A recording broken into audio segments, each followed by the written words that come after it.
Assalamualaikum warahmatullahi wabarakatuh. Selamat pagi X People. Apa kabar kamu pagi hari ini? Semoga sehat-sehat ya. Oke, pagi-paginya fresh banget nih setelah semalaman diguyur hujan. Nggak tahu sih kalau di daerah kamu ya. Kalau di daerah Hani sih semalaman diguyur hujan. Jadi pagi-paginya tuh fresh banget, rasanya pengen olahraga gitu. Tapi gimana ya? Harus kerja saya. Tapi ya buat kamu yang juga kayaknya hari ini jadi hari mager karena mungkin semalaman juga diguyur hujan sama, tapi harus tetap kerja, semangat ya. Karena ya kita cicilan masih banyak, jadi harus tetap cari cuan, bener nggak? Setuju. Oke, X People, seperti biasa pagi hari ini hari kedatangan teman-teman dari Kanwil DJP Banten ya. Iya, Masya Allah. Bapak ceria sekali loh hari ini, Pak. Oh iya? Iya. Dari Bapak datang senyum terus, menebarkan senyuman terus. Luar biasa. Saya tadinya deg-degan, sekarang saya jadi mulai agak cair nih suasananya. Kalau gitu karena kita belum pernah ketemu ya, Pak ya? Iya. Ya, Mas ya. Kenalan dulu kali ya. Boleh. Dengan siapa nih Hani akan ngobrol-ngobrol sekarang? Ya, saya Deddy Kusnadi, jabatan sekarang fungsional penyuluh pajak ahli media di Kanwil DJP Banten. Ya, terus sebelah Saya Muslim Anwari, saya penyuluh pajak ahli pertama sama dari tim Kadedia dari Kanwil DJP Banten. Oke. Ya. Jadi pagi hari ini enaknya kita ngomongin apa nih? Nah, gitu. Jadi gini, kita rencana tahun depan itu akan menggunakan sistem aplikasi perpajakan yang baru. Oh. Nah, jadi sistem ini mulai kita perkenalkan kepada para wajib pajak sekalian, ya ex-people sekalian, biar tahu nih nanti kalau daftar pajak aplikasinya baru, biar gak bingung ya, biar gak bingung gitu. Oke. Tapi sebelum kita ngebahas tentang aplikasi baru ini, Iya. tapi kabar sehat ya? Alhamdulillah. Meskipun kemarin kehujanan ya. Gitu. Tapi kebetulan bukan warga Loksi nih ya. Pas pulang hujan deras, jadi lumayan ya. Makanya ya seperti yang Adi bilang ya people, kamu mulai sekarang udah mulai bawa tuh jas hujan kalau kamu yang bawa motor, terus bawa juga payung buat kamu yang bawa mobil biar nggak kehujanan. Untung ya Mas Muslim masih sehat sekarang, masih bisa hadir di sini. Karena warga negara Indonesia itu selalu beruntung ya. Iya, benar. Mau kayak gimana pun selalu ada untungnya. Betul, untung aja. Mau seapes apapun untung aja, benar. Selalu ada hikmah di balik. Iya, alhamdulillah. Pasti akan ada alhamdulillah. Alhamdulillah. Untung nggak begini, untung nggak begitu, untung pokoknya ya. Oke. Jadi untuk pembahasannya itu adalah tentang aplikasi baru yang akan di launching gitu ya. Itu seperti apa tuh Pak? Jadi aplikasi baru ini namanya PESIAP, Pembaharuan Sistem Inti Administrasi Perpajakan. PSIAP ya, singkatannya PESIAP. Jadi di pembaharuan sistem ini itu adalah proses rancang ulang sistem yang sudah ada sebenarnya. Kita sudah ada sistem sekarang yang kita jalankan, cuma sistem ini belum bisa menampung semua kebutuhan wajib pajak. Kemudian sistem ini masih terpecah-pecah kan.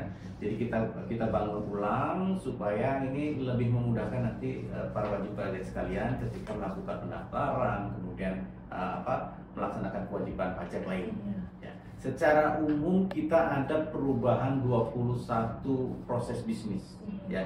Tapi nanti yang terkait dengan wajib pajak itu hanya 5 proses bisnis, salah satunya adalah registrasi atau pendaftaran wajib pajak itu.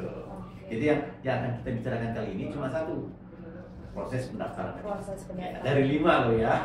Berarti kita 5 kali ketemu lagi. Masih panjang nih. Dari tadi saya berusaha mencerna gimana maksudnya gimana.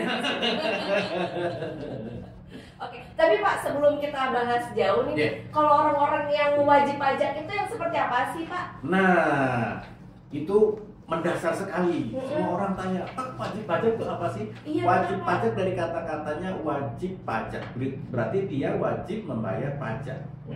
Siapa saja yang wajib membayar pajak adalah mereka-mereka yang sudah punya penghasilan dari pekerjaan atau dari usaha, ya dagang segala macam, yang jumlahnya melebihi penghasilan tidak kena pajak. Berapa penghasilan tidak kena pajak? Berapa tuh, Pak? Kalau pegawai itu 54 juta 1 tahun. Oke. Kalau 1 tahun penghasilannya lebih dari 54 juta, dia wajib mendaftarkan diri sebagai wajib pajak dan nanti harus membayar pajak. Seperti itu. Ternyata saya belum masuk. Jadi belum wajib ya. Padahal saya udah pengen ngerasain nih, Oh. Pak, bayar pajak. Oh, nggak apa-apa juga. Iya, baru kenalan aja dulu. Kalau mau menjumbang buat negara nggak apa-apa ya Pak ya. Gak apa-apa, Mas bayar pajak kendaraan aja saya masih ngos-ngos. Aduh, bayar pajak lagi sekarang gitu kan. Tapi alhamdulillah saya selalu patuh nih bayar pajak kendaraan dulu lah ya, paling enggak ya, Pak ya. Oke deh, kalau gitu nanti kita akan ngobrol lagi tentang seperti apa sih ruang lingkupnya untuk proses registrasi ini dan membahas lebih dalam tentunya X People. So buat kamu yang sudah wajib pajak, nah kamu harus dengerin banget nih. Atau kalau misalnya kamu belum ada waktu untuk mendengarkan pagi ini, tenang aja karena kita juga live YouTube di YouTube channel kita di @channel10.fm, jadi kamu bisa nonton nanti lagi untuk mereview bagaimana obrolan kita pada pagi hari ini. Dan dari DJP juga ya? Apa ya? Live YouTube? YouTube. Oh, live YouTube juga? Oke, live YouTube juga. Nama live YouTube-nya apa tuh? Kanwil DJP Banten. Kanwil DJP Banten. Juga kamu bisa nonton di live YouTube-nya Kanwil DJP Banten dan juga YouTube channel-nya Channel10.fm. Jadi nanti kita akan ngobrol-ngobrol seru lagi setelah beberapa lagi ya. Nah, Pak Dedi, Mas Musli, sebenarnya apa sih ruang lingkup proses bisnis registrasi ini?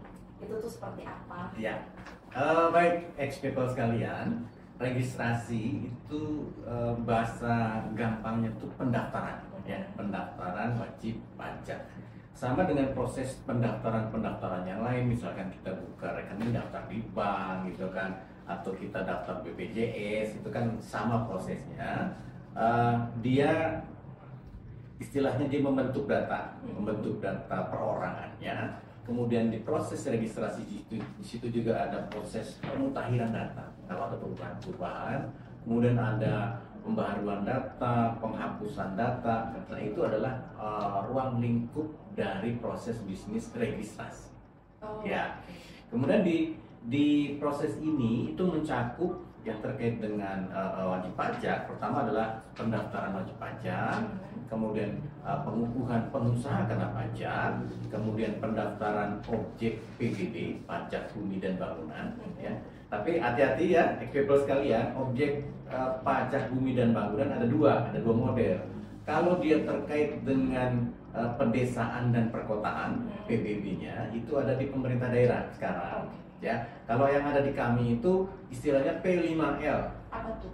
Perkebunan, perhutanan, pertambangan, kemudian perikanan ya, kemudian objek lainnya, yang lainnya ya, itu termasuk daerah perikanan tangkap dan sebagainya. Kemudian ada juga penetapan tempat terdaftar WP tertentu. Jadi ada WP tertentu yang tempatnya itu nanti di KPP tertentu. Ya, kayak Badan Perwakilan Asing, perusahaan asing seperti itu ya. Kemudian ada perubahan data dan status wajib pajak dan penghapusan dan pencabutan. Jadi itu ruang lingkup dari proses bisnis registrasi. Berarti beda-beda dong setiap orang yang pengen bayar pajak atau mereka yang wajib pajak, beda-beda dong tempat ininya ya. Apanya? Tempat untuk pembayaran pajaknya. Karena disesuaikan tadi kan kalau yang perumahan di kota dan di desa, terus yang tadi kan pajak bumi dan bangunan ya. Iya, maksudnya pajak bumi dan bangunan, terus yang tanah, yang punya perkebunan, jadi itu beda-beda lagi. Ya, jadi kalau terkait dengan pajak bumi dan bangunan atas pedesaan dan perkotaan, istilahnya bangunan-bangunan ini, bangunan rumah segala macam, itu nanti administrasinya ada di pemerintah daerah, bukan di kami. Ya, yang kami administrasikan dari pertambangan, perkebunan, kehutanan, nah itu yang ada di kami administrasi. Ya, jadi untuk pendaftarannya, untuk pendaftaran yang PBB terkait dengan pertambangan, perkebunan itu adanya di kami di Direktorat Jenderal Pajak. Tapi kalau pendaftaran PBB bangunan rumah, ya di desa dan di kota, itu adanya di pemerintah daerah, di Spenda sekarang adanya di situ. Seperti itu. Tapi kenapa sih proses bisnis registrasinya itu perlu banget gitu dirancang ulang? Nah, ini dari beberapa masukan-masukan, analisis, kemudian ada dari juga tenaga ahli, kita lakukan penelitian. Ternyata proses bisnis yang ada sekarang itu WP mendaftarkan diri itu salurannya terbatas. Ya, padahal WP ada di mana-mana dan tempatnya gitu ya. Kemudian usahanya juga sudah macam-macam gitu kan. Ini karena dia terbatas. Kemudian yang kedua, validasi datanya terbatas. Oleh karenanya sangat dimungkinkan ada data-data yang double. Ya, karena proses validasinya itu manual, terbatas. Kemudian yang ketiga, proses bisnis ini belum terintegrasi dengan sistem yang lainnya. Ya, karena belum terintegrasi, jadi ada banyak channel untuk kita melakukan pengawasan wajib pajak. Ya, pengawasan. Kemudian yang terakhir, tidak adanya integrasi data wajib pajak. Misalkan ada wajib pajak pusat, dia punya cabang.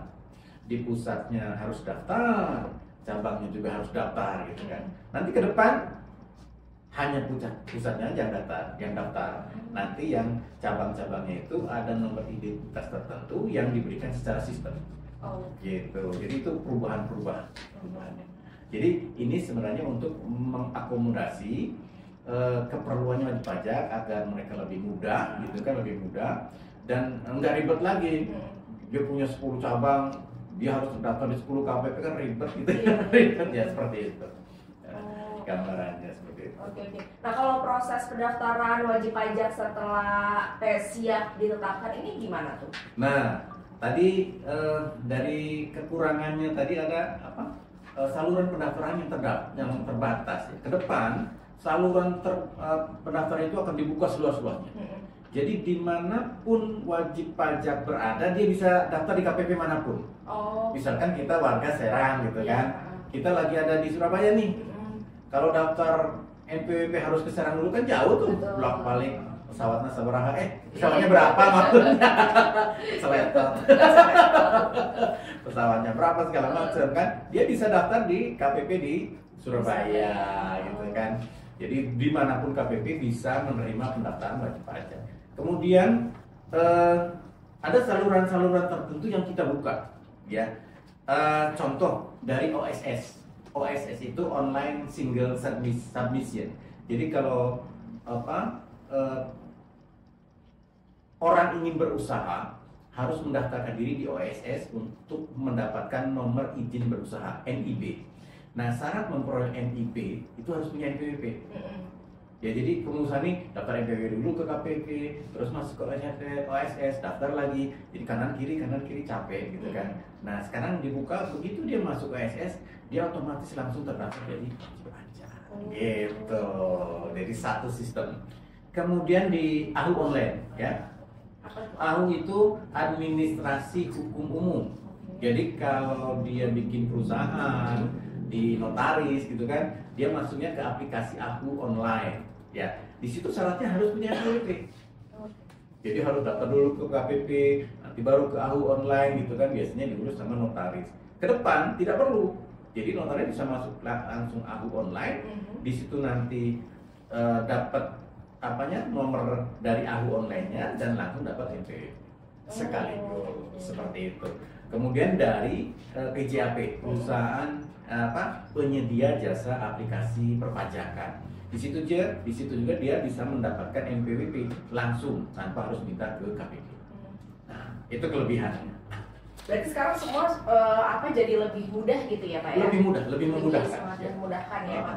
Oke, sebelum kita ke break lagi nih, jadi kepikiran berarti untuk mereka-mereka nih yang mungkin contoh lah ada kan banyak ya Pak ya artis-artis yang kekayaannya luar biasa gitu ya. Nah itu terus kalau misalnya dia kekayaannya tuh nggak didaftarin di pajak semua gimana Pak? Nah itu nanti kelebihan sistem yang baru, dia akan menerima seluruh data dari manapun, ya termasuk data rekening Pak. Oh gitu. Nah, kalau sekarang belum. Udah ke otomatis. Otomatis gitu ya. Jadi mereka nanti apa yang penyedia data termasuk dari Kementerian Kehakiman, termasuk perbankan, termasuk semua ekspor impor, itu datanya masuk ke sistem kita semua. Kalau dia tidak terdaftar, otomatis kita secara sistem didaftarkan dan ditagih. Gitu. Jadi kayak kalau kemarin itu kan katanya saya tuh dengar berita katanya kekayaan yang ini usahanya yang ini nggak didaftarin, akhirnya kelewat gitu kan dari pajaknya gitu. Kalau sekarang udah nggak bisa begitu lagi. Kalau sistem yang lama itu belum ada pengiriman data secara otomatis dari penyedia data, belum ada. Jadi kita harus minta itu kan, itu juga perlu dikasih. Iya, kan. Kalau ke depan, karena sudah tersistem, begitu mereka bertransaksi, misalkan artis dapat job di mana, kan, dapat bayaran 100 juta, otomatis nanti datanya masuk. Keren. Otomatis gitu ya. Canggih ya. Iya. Itu mulai kapan tuh Pak? Tahun depan insya Allah. Tahun depan. Tahun depan. Berarti sekarang semua orang memang betul-betul wajib bayar pajak. Iya, wajib bayar pajak. Kecuali mungkin kalau transaksinya tidak tercatat ya. Kalau transaksi yang tercatat semua masuk ke dalam sistem kita. Termasuk nanti pembelian kendaraan, misalnya beli mobil kan, beli motor, itu langsung transaksi masuk. Begitu misalnya dia pun belum punya NPWP nih, dia beli mobil. Nah nanti si dealer mobil dia bikin fakturnya otomatis masuk ke kita nih. Oh ini beli mobil, dia punya penghasilan. Kok belum daftar? Nanti kita suratin tuh. Ini kamu beli mobil punya penghasilan sekian, kok belum ada daftar? Nanti diklarifikasi seperti itu. Seperti itu. Wah, berarti tidak bisa ngumpet-ngumpet lagi ya. Oke, dan nanti kita akan ngobrol-ngobrol lagi ya. Semakin terbuka nih pikiran Hani tentang pajak ini. Tadi sempat bingung, sekarang udah mulai tergambar nih, udah mulai tersusun. Dan semakin seru. Setelah beberapa lagi ini, kita akan ngobrol-ngobrol lagi tentunya dengan obrolan yang lebih seru lagi. Kamunya jangan kemana-mana. Kamu masih dengerin 10.32 Channel serta musik terbaik radionya Rana Serang, masih bareng sama Hani. Dan juga di sini ada teman-teman dari Kanwil DJP Banten, ada Pak Dedi dan juga Mas Musli. Masih muda. Masih diprotes. Oh, masih single. Coba nomor handphone. Ada Instagram ya, Instagram. MASMOZ. Mas Bos. Semua. Promo juga. Itu beneran? Beneran asli. Oke, Mas Mos tuh ya. Jadi kalau ada yang mau, siapa tahu di sini banyak yang nge-follow. Siapa tahu kan tiba-tiba meningkat bisa jadi selebgram, why not gitu. Aduh. Boleh nanti saya panjat ya. Oke, kita balik lagi nih X People ya. Nih Pak, aku mau nanya, jadi soal data NIK di Dukcapil itu kan terintegrasi secara real time dengan data NIK yang dipunyai sama DJP dan juga pastinya terintegrasi dengan fitur face recognition. Nah itu tuh gimana tuh Pak? Benar nggak atau seperti apa Pak penjelasannya? Iya, jadi kalau di sistem lama, ketika kita daftar itu nggak ada tuh identitas foto segala macam. Jadi kartu NPWP kan kosongan tuh. Bener. Nggak ada gambar orangnya ya. Bener. Bisa dipakai siapapun ya. Betul. Nah gitu. Jadi nanti ke depan, ketika mendaftarkan diri, itu di proses akhir nanti ada face recognition. Jadi pakai kamera webcam harus dipoto.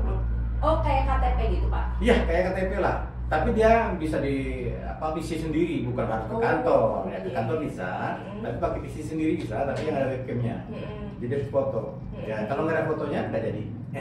Gitu. Nah kalau yang yang lama masih berlaku tapi? Yang lama nanti kita update pelan-pelan ya. Jadi kita memang menganut ke depan itu Indonesia akan menggunakan satu data atau single data ya. Single data itu kita acuannya semuanya pakai nomor induk kependudukan atau NIK ya. Jadi nanti perbankan pakai NIK, BPJS pakai NIK, semua identitas semuanya pakai NIK. Itu ada di undang-undang dan keputusan presiden. Jadi kita akan menggunakan satu data Indonesia yaitu nomor induk kependudukan. Nah, data ini yang sudah ditetapkan oleh presiden sebagai satu data, ini yang kita adopt sebagai nanti gantinya NPWP. Jadi NPWP yang lama nanti nggak dipakai, semuanya akan beralih menggunakan NIK. Seperti itu. Bisa-bisa nanti tahun-tahun yang akan datang ya udah kita cuman KTP doang. Iya. Itu bisa untuk semua hal ya. Betul. Karena di KTP kan ada chipnya. Iya benar. Iya. Semuanya ada di situ tuh. Iya. Nanti rekening listrik pakai NIK, Iya. rekening PAM, bahkan mungkin nomor handphone juga terikat pakai NIK sekarang kan ya? Iya. Harus daftarkan NIK-nya. Iya, karena harus Maksimal pakai 3 nomor sama. gitu kan? Iya. Iya. Sekarang kan udah ya, NIK sama Udah. kakak. Itu kan untuk menghindari penipuan, penyalahgunaan nomor gitu kan. Sekarang pakai SMS yang nggak jelas gitu. Iya. Pakai telepon-telepon, ini anaknya ketangkep padahal enggak gitu kan. Iya. Nah, Banyak itu- tuh Pak yang Iya. kirim SMS undian ke saya bilang ya terima kasih, kirim Nah. aja langsung ke rumah nggak dikirim. Iya kayak gitu. Jadi kita sudah kerjasama dengan Dukcapil, Dinas Kependudukan dan Catatan Sipil. Semua data yang ada di Dukcapil itu sebagai induk data untuk validasi data NIK yang didaftarkan oleh calon wajib pajak. Jadi ketika wajib pajak daftar nanti datanya secara otomatis nanti langsung tergenerate ke sana ke Dukcapil. Kalau tidak sesuai tolak. Jadi harus sesuai dengan NIK datanya seperti itu. Termasuk foto. Karena di NIK itu kan ada foto ya, foto Iya. diri ya. Nanti di database-nya kependudukan ada foto. Nanti sama face recognition itu disandingkan fotonya sama enggak gitu. Gitu. Kalau nggak sama Ih tolak. saya beda tau Pak. Saya Nah, waktu foto KTP soalnya saya masih kurus Pak. Jadi muka saya tirus. Nggak lihat muka. Dia melihatnya nanti posisi mata, Oh. posisi gitu. posisi hidung. Kalau pipi nggak dihitung karena bisa jembek. Yang penting nggak operasi ya, Pak. Berbeda semua. Nah, itu kalau obat bahaya itu. Iya beda semua ya, kebingung. Jadi di setiap muka orang itu kan ada geometrinya. Geometrinya itu tidak pernah berubah kecuali kecelakaan ya force major gitu kan. Geometri itu tidak pernah berubah. Ya jadi posisi hidungnya di situ, matanya di situ, ukuran alis sekian gitu. Itu yang nanti di cross check. Walaupun orang kurus dan orang gemuk itu posisinya tetap sama. Cuma mungkin ukurannya beda. Ukuran luarnya maksudnya. Iya. Seperti itu ya. Oh, oke. Nah, kalau cara buat ningkatin validasi data dari hasil input mandiri itu gimana tuh Pak? Nah, ini yang terbaru ya, people sekalian. Ketika calon wajib pajak mendaftarkan diri, elemen-elemen yang harus diisi itu akan ditampilkan secara sistem atau istilahnya pre-populated. Jadi kolom-kolomnya sudah pasti. Dia harus ngisi kecamatan, nanti kecamatannya di drop down, kelurahannya apa, di drop down lagi. Jadi nggak bisa ngisi sembarangan, nggak diisi manual maksudnya. Iya. Ya. Jadi kalau mulai dari provinsinya di mana? Masuk kemana? Misalnya provinsinya Banten, provinsi Banten berarti ada kabupaten kota Serang, Cilegon dan sebagainya. Gak mungkin Bandung masuk ke sini kan? Itu baru ternyata masuk ke Banten gak mungkin kan? Itu jadi dengan adanya sistem drop down atau pre-populated itu, jadi datanya nanti secara struktur itu lebih valid daripada nanti harus diisi manual kan? Kalau diisi manual kita bisa asal-asal ya. Iya benar Pak. Misalkan provinsi Banten. Kabupatennya Cirebon, nah kan bisa aja ya kalau manual ya. Kalau sistem nggak bisa, dia akan bisa baca itu. Jadi ketika dibuka Banten, yang keluar adalah kabupaten kota yang ada di Banten. Nanti ketika buka kota Serang, yang ada ya kecamatan yang ada di Serang gitu. Nggak mungkin yang ada di Cilegon masuk ke sini. Seperti itu. Jadi datanya lebih valid. Seperti itu. Keren. Dan itu akan terjadi di tahun depan Ya, insya Allah tahun depan. Ya. Oke. Nah kalau proses bisnis registrasi cuman akan dilakukan di DJP online aja tanpa ada aplikasi lainnya, Ya. itu seperti apa Pak? Nah, ke depan, people sekalian, kita akan menggunakan satu aplikasi saja, tidak ada aplikasi lain ya. Kalau sekarang aplikasinya kan banyak tuh. Untuk pendaftaran ada e-registration ya, untuk bikin apa pembayaran harus ada e-billing, untuk bikin faktur ada e-faktur ya, untuk laporan ada e-filing. Ke depan semua aplikasi ini tidak ada dan cuma jadi satu. Nah, seperti itu. Ya, jadi sebelumnya ketika pendaftaran kita masuknya pakai e-registration. Nanti yang ini hilang, masuknya jadi satu aplikasi ini yang baru ya, jadi Pexiam atau nama kerennya itu Cortex. Kita nyebutnya biasanya Cortex, tapi karena harus bahasa Indonesia jadi Pexiam namanya. Seperti itu. Jadi ke depan kita hanya akan menggunakan satu aplikasi saja untuk mengurus semua pemenuhan kewajiban perpajakan. Jadi lebih enak ya, jadi lebih enak. Kayak nggak perlu buka aplikasi yang ini ke aplikasi lain gitu kan, ribet kayak gitu. Ini semuanya satu aplikasi dan satu data semua ada di situ. Betul. Keren. Oke, nanti kita akan ngobrol lagi nih di talk terakhir. Wah, nggak terasa karena sebentar lagi juga udah mau jam 11, udah 1 jam, tapi tenang, masih ada satu talk lagi. So buat kamu yang pengen nonton talk show kita hari ini, boleh, kita lagi live YouTube di NX Channel 1032FF dan YouTube channelnya Kanwil DJP Banten. Kanwil DJP Banten gitu ya, kamu bisa di situ. Untuk kamu yang mungkin ketinggalan dengerin obrolan kita pagi hari ini, kamu bisa nanti dibuka lagi YouTube-nya karena ini akan di save di YouTube channel kita masing-masing di X Channel dan juga di Kanwil DJP Banten. Atau kamu bisa juga cek Instagramnya ada juga sosial media. Pajak DJP Banten. Pajak DJP Banten. Jangan lupa follow ya. Jangan lupa Pajak DJP Banten untuk kamu dapetin informasi terkait dengan perpajakan gitu ya. Oke, setelah beberapa lagu X People, kamu jangan kemana-mana dan hati-hati di jalan, kamu jangan di jalan ya. Nah, kita masih ngomongin tentang fitur yang nanti akan launching.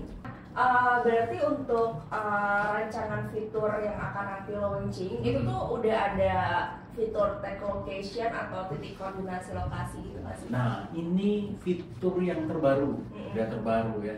Jadi selama ini ketika wajib pajak mendaftarkan diri ya, itu kadang-kadang alamatnya nggak jelas. Ya, nggak ada RT RW, cuma jalan doang, nggak ada nomor rumahnya gitu kan. Nah, dengan adanya fitur tag location, jadi ketika daftar nanti langsung terbuka peta, langsung ditentukan ini rumahnya yang mana nih. Nah gitu, langsung ditentukan rumahnya yang ini nih, tag nggak jadi. Jadi ketika nanti kami dari Direktorat Jenderal Pajak ingin berkomunikasi dengan wajib pajak melalui surat, melalui kunjungan langsung, itu langsung ketemu. Nah selama ini kalau kita nyari wajib pajak itu susah. Nyasar-nyasar gitu kan. Tukang pos juga nyari, Pak ini suratnya akhirnya kembali lagi gitu kan. Nah dengan adanya fitur ini ke depan nanti surat-surat atau komunikasi kita datang langsung itu lebih tepat sasaran gitu. Benar sih Pak, benar. Apalagi Pak Haji tadi Pak di kampung saya tuh Pak. Pak Haji kan Pak, utamanya di mana-mana kan Pak, tapi rumahnya di desa. Nah itu, jadi kan nggak jelas ya? Nggak jelas gitu, agak sulit gitu. Betul. Ya benar, ini cocok nih, harus ada nih Pak. Nah kalau manfaat nih Pak, apa aja sih manfaat dari perubahan proses bisnis registrasi ini Pak? Baik, tadi dari awal kita bicarakan ada beberapa kelemahan-kelemahan itu ya. Nah, manfaat dari sistem yang baru itu pertama kita memberikan kemudahan kepada calon wajib pajak ya. Jadi wajib pajak bisa mendaftar dimanapun mereka berada, di KPP terdekat, atau bisa melalui online, melalui pos, melalui aplikasi-aplikasi yang sudah kita kerjasama, ada OSS kan, ada AHU online, ada juga BJAP, semua dibuka, jadi wajib pajak dimudahkan. Jadi nggak susah. Jadi kalau kebanyakan sekarang nanya nih, Pak, aku mau daftar di mana Pak ya, kantor pajak mana ya? Nah, nanti ke depan nggak usah, daftar di mana pun bisa. Seperti itu. Iya, soalnya tadi dulu kan dipisah-pisah tuh kan awalnya kan Pak. Jadi sekarang udah bisa, nanti mah tahun depan insya Allah udah bisa disatuin semuanya gitu ya. Semuanya satu sistem. Satu sistem ya. Kemudian yang kedua, kesederhanaan administrasi. Jadi nanti NPWP wajib pajak orang pribadi itu nanti terkoneksi dengan NPWP badan hukumnya. Jadi kalau kita mendaftar NPWP Badan Hukum, di situ kan diminta nama pengurus segala macam, NPWP-nya berapa, itu terkoneksi langsung datanya. Jadi sederhana administrasinya, enggak nyiapin harus apa formulir ini siapin, formulir ini, itu bikin merepotkan kan. Ke depan seperti itu. Kemudian yang ketiga, nah ini tadi ya yang terkait dengan validasi dan integrasi data. Validasi kita nanti nembaknya, kita nanti matching datanya dengan pemilik data asal yaitu Dukcapil untuk NPWP ya. Nanti untuk akte pendirian kita koneksinya dengan AHU, dengan Kementerian Kehakiman ya. Kemudian terkait dengan NIB, nomor induk berusaha, kita koneksinya dengan Kementerian BKPM melalui OSS ya. Online single submission dari situ. Jadi data yang ada itu valid karena langsung di-matchingkan dengan data-data itu ya. Kemudian berikutnya, bagi kami dengan adanya satu sistem itu pengawasan jadi lebih mudah ya, itu pengawasan untuk wajib pajak ya gitu ya. Kemudian yang terakhir, dengan adanya satu sistem ini jadi wajib pajak nggak usah susah-susah berhubungan dengan kantor pajak. Kalau sekarang kan banyak aplikasinya ya, ada DJP online, ada e-reg, e-billing, e-filing, e-faktur, wah repot ya. Nanti ke depan dengan satu aplikasi bisa untuk semuanya. Iya, jadi one for all for one. Gitu. Iya. Oke deh kalau gitu. Terakhir nih, ada yang mau disampaikan lagi nggak dari Bapak atau dari Mas?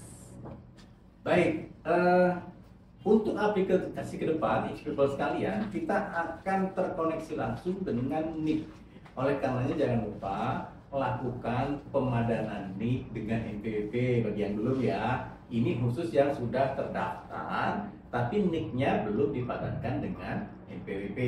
Itu harus segera sebelum nanti akhir tahun ya, paling lambat nanti 31 Desember 2023. Karena masuk ke tahun depan, itu nanti NPWP lama akan hangus ya, yang ditimbulkan adalah NIK-nya.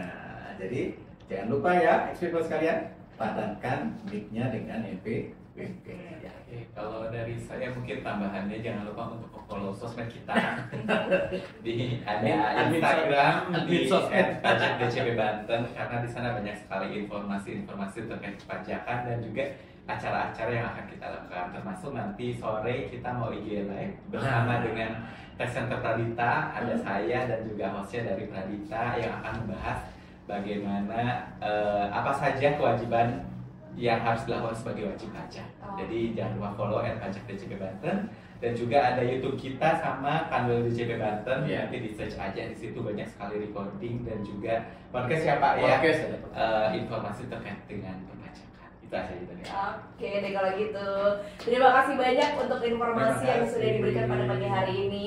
Kepada Pak Dedi juga Mas Musri, sehat-sehat selalu ya. Amin. Maaf kalau misalnya kita nih ada salah-salah kata, ada salah-salah perbuatan, semoga nggak kapok untuk mampir lagi ke Action. Tentu enggak dong ya. Kan ada di ini. Rame kayaknya. Oke, apalagi nanti kita ngomongin jalan-jalan. Nah, beda topik ya. Agak menyimpang. Kali. Ya, dari kalau gitu, terima kasih banyak sekali lagi. Sehat-sehat selalu. Salam untuk rekan-rekan di kantor. Oke.